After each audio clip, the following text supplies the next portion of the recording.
Ayan. So, ganito kasi yung nangyari. Pagdating ng 2007, nag-start ang Apple na ilabas yung first smartphone nila, which is, alam na alam niyo yan, no? Yung iPhone. Pero, 5% lang yung sales nung unang labas na iPhone, no? Pagdating ng end ng 2007, no? Unlike sa Nokia, kung bibilangin natin, nasa 50%, okay? 50%, no, malayo yung difference nila. So, naging dahilan yun para maging kampante ang Nokia, no, na hindi agad mag-upgrade, 'di ba? So, kahit nakita na nila, ay parang iba yung sa ino-offer ng iPhone, no? So, hindi agad sila nag-upgrade, no? Or nag-innovate, 'di ba? So, nakampante sila kasi sabi niya, 50% eh, 'di ba? 'Di ba? 50% kami sa market. So, naging dahilan 'yon para hindi agad sila mag-upgrade, no? Pero, oo, hindi naging mabenta agad yung Apple, no? Pero habang tumatagal daw, pataas ng pataas. O sige, sabihin na natin 50% pa rin sa Nokia pero unti-unti tumataas, no? Baga may improvement, 'di ba? Sa Japanese meron tayong tinatawag na kaizen, 'di ba?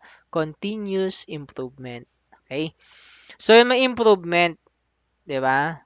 Sa sales nila. So ibig sabihin unti-unti na lumilipat na pala yung market dun sa product na 'yon, no? Then kasabay niyan bumababa yung sales. Oo, mataas nung una ang Nokia pero unti-unti bumababa na habang tumataas yung sa Apple, 'di ba? So ibig sabihin, nagsisilipatan na nga from Nokia, no, or from other brands pupunta ng Apple. Okay, kasi lumiliit dun sa iba eh, no? At saka isa pang dahilan bakit bumagsak, no, yung Nokia, ang focus kasi nila hardware eh, no? Ayun. So yun yung pinagtuunan nila ng pansin, no? Kaya nga kung mapapansin ninyo, talagang ano, ang tibay. Yung sabi ko nga kanina, yung 3310, no? Ang tibay niyan, 'di ba? So pagka mabagsak, 'di ba? Hindi agad masisira. So hindi nila masyadong pinagtuunan yung pag-upgrade ng softwares, no? Ah, nag-focus sila sa hardware. Eh kaso, ang ginawa ng Apple, no, they changed the game. Ika nga nila, no, they changed the game. Ano ibig sabihin, no? Kung yung dating nagagawa lang sa phone mo, eh mag text, no, or mag-call, no, or yun, maglaro ng games kanina, no, yung Snake, di ba, saka Space Impact, no? Ang ginawa ng Apple, gumamit sila ng bagong OS or operating system na pwedeng magamit yung mga application software, no? Na dating nagagamit lang sa computer. Okay? So, yun naman yun eh. So, yun na yung tinatawag nating smartphone. Then, sila rin yung nag-introduce ng App Store, no? Siyempre, patok to sa tao. Pag, ay, gusto ko tong app na to, di ba? Ay, da-download ko yan. Di ba? I-install ko yan sa cellphone ko, no? So, malayong malayo dun sa ino-offer ng Nokia. Siyempre, ang tao, pag may bago, gusto niyang itry, di ba? So, yun, Nokia was failed to innovate o mag-upgrade, no, ng mabilisan. O bakit mabilisan? Kasi nag-innovate naman sila, no? Actually, gumawa sila ng smartphone. Ang tawag dun sa OS nila ay Symbian OS. Kaso lang dahil syempre nauungusan na sila ng or unti-unti na tumataas yung sales ng Apple, no, sa kanila naman pababa, masyado nilang namadali, no, yung paggawa nung bago nilang OS. So nagkaroon siya ng maraming bug, no? Nagkaroon ng error yung ginawa nilang OS. Siyempre hindi magugustuhan 'yun ng mga tao, 'di ba? So yun yung naging problema, eh. Una, nakampante sila. Tapos, nung time na gusto na nilang mag-innovate, sumabay, nagmadali naman, 'di ba? Nalimutan nila na nung una kung bakit sila naging patok, sila ang nag-introduce ng 1G, no? Yung ngayon 'di ba may 5G na tayo. Sila ang nag-introduce ng 1G, no? At dahil may 1G, naengganyo yung mga tao na mag-subscribe, no? Or tangkilikin ng Nokia. Ang Apple binago, hindi na lang 1G during that time, 'di ba? So yun, nalimutan ng Nokia na pwede pala yun, 'di ba? Na matalo sila ng ibang brand dahil din sa ginawa nila noon na nag-innovate sila, 'di ba? So yun yung sad story ng Nokia. Okay? Pero hindi lang dahil dun sa pag-innovate, no, kung bakit nagkaroon ng problema ang Nokia, no? So meron ding iba pang failure ang Nokia. Hindi lang porket hindi sila nag-focus sa hardware, no? Natalo sila ng Apple dahil mas maganda yung software. Hindi lang dahil doon, no? So, nung nag-fail na ang Nokia, nagkaroon ng mga case study, no? Bakit nag-fail, no? Ang Nokia. Then, may tatlo silang nalaman. Okay? So, bukod dun nga sa mababang technology, okay, yun na yung nabanggit natin.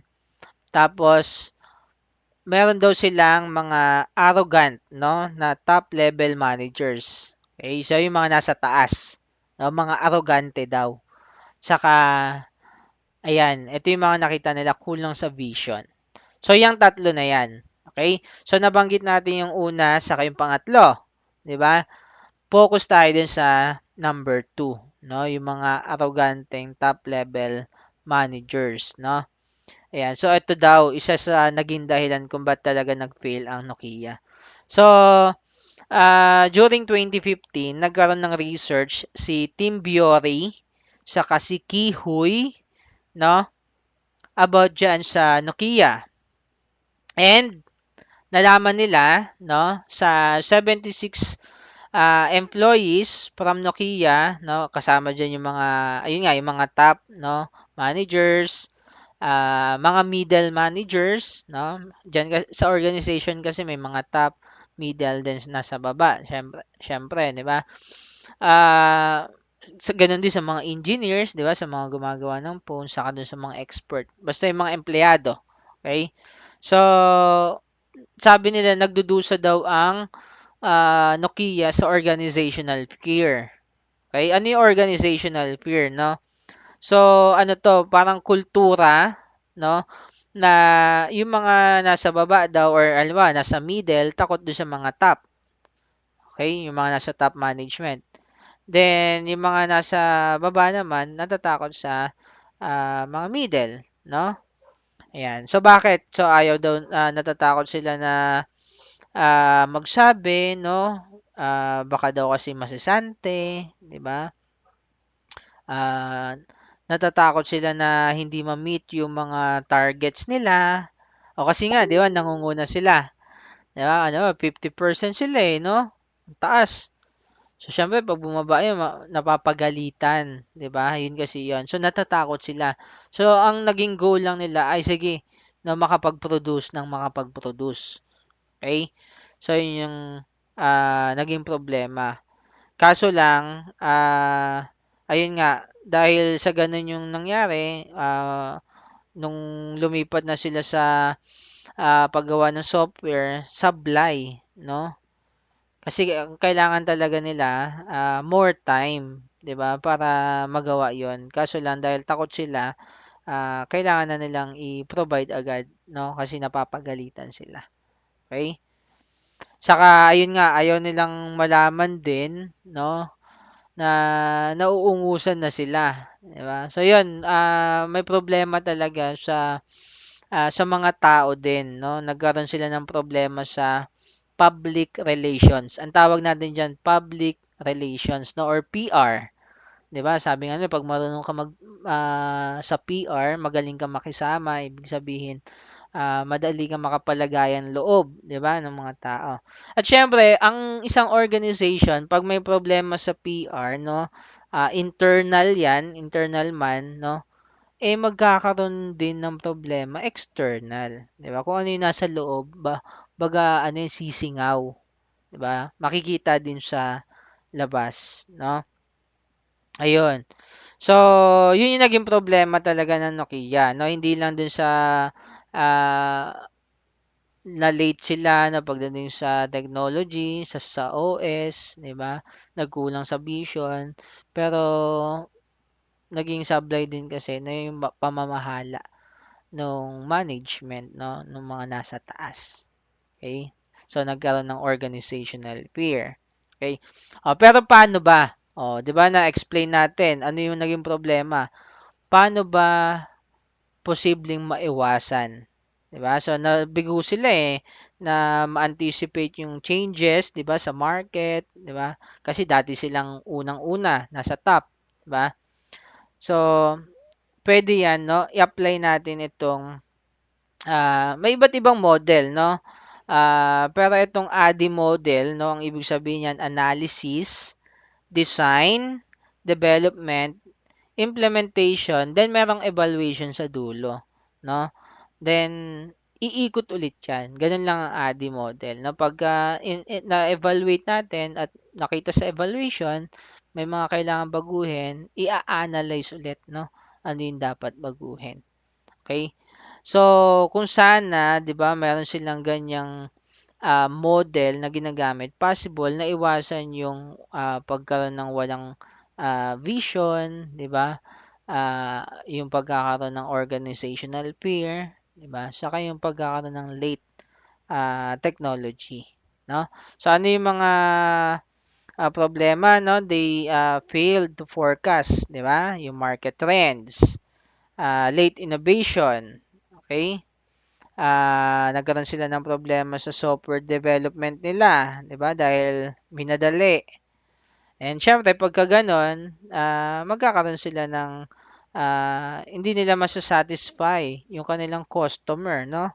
So they failed to meet 'no, yung customer expectation, okay? And yun nga, weak relationship between top and middle management. Okay, at gano'n din sa mga nasa baba. So, ano yung mga posibleng solusyon, na puwede nating mai-apply? Continuous improvement 'no, hindi lang sa hardware, pero dapat pati dun sa mga processes, 'di ba? Sa tao 'no, siyempre, kung pangit ang relasyon mo sa tao, aalisan ka niyan, 'di ba? Kailangan meron tayong strong internal communication sa lahat ng levels of management, top, middle, saka yung nasa baba, 'no? Ayun. So, dapat may good relationship, 'di ba? Strong relationship dun sa loob, okay? Then puwede rin nating, i-encourage 'no, yung culture na, open, 'di ba? Yung papakinggan mo yung, gustong sabihin ng iba 'no, 'di ba? Para at least wala silang, takot, 'di ba? Walang organizational fear, 'no? So 'yan, 'di ba? Oh, 'yun. So 'yun yung naging takbo ng, Nokia, 'di ba? So meron tayong mga na-encounter na problema saka ano sana yung solusyon, 'no? Etong slide na 'to, 'yan yung sinabi nung kanilang CEO, 'no, nung pabagsak na yung Nokia. So sabi niya "Change is inevitable." 'Di ba, 'yan din sinabi ko kanina. No, wala naman silang ginawang mali, 'di ba? Actually, dun sa sabi niya dun sa product nila wala silang, ginawang mali. Kaso lang, hindi sila, nakasabay dun sa change, 'no? Oo, maganda pa rin naman talaga, 'di ba, yung ino-offer nilang product kasi nga matibay. Kaso nag-focus sila dun masyado, 'di ba? Hindi nila nakita yung change na may ano pala 'no, ang binago pala ng iPhone ang game 'no, software na pala ang labanan ngayon, 'yon, 'di ba? 'Yan yung huli niyang sinabi.